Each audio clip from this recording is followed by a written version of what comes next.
यह कहानी है एक बूढ़े इंसान की। बूढ़े आदमी ने एक पुरानी घटना को याद किया। अगर मैं मर जाऊं तो क्या तुम रोओगे? उसने पूछा।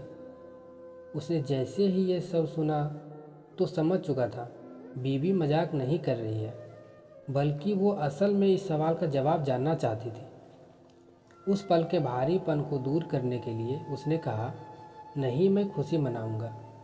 और पता है कैसे? दूसरी शादी करके। उस 23 साल के लड़के ने आंख मारते हुए कहा। वह गुस्सा हो गई और वे फिर से लड़े भी। वह उससे इतना प्यार करता था कि इन मूर्ख सवालों का जवाब ना देकर सीधा अनदेखा कर दिया करता था।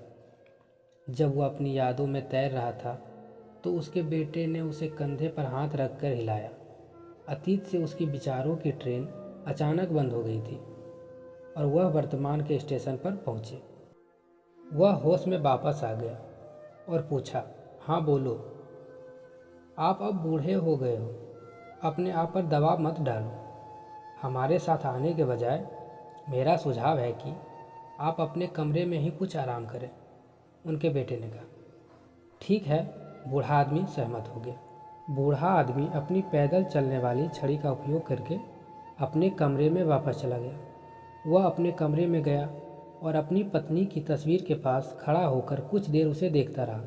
62 वर्षों के एकजुट होने के बाद वह अपनी आत्मा का एक हिस्सा खो गया था। फिर भी सफ़ेद कपड़े में बूढ़े आदमी ने पिछले 14 घंटों से बहादुरी से आंसू लड़े थे। वह अपने बेटे की सलाह के बाद अंतिम संस्कार में शामिल नहीं हुआ। कुछ देर तस्वीर को देखने के बाद वो बहुत रोया। उसकी तस्वीर कुछ ठंडी सी मालूम होती थी। वो चिल्लाया और ऐसा चिल्लाया जैसे वो पहले अपने जीवन में कभी नहीं रोया होगा।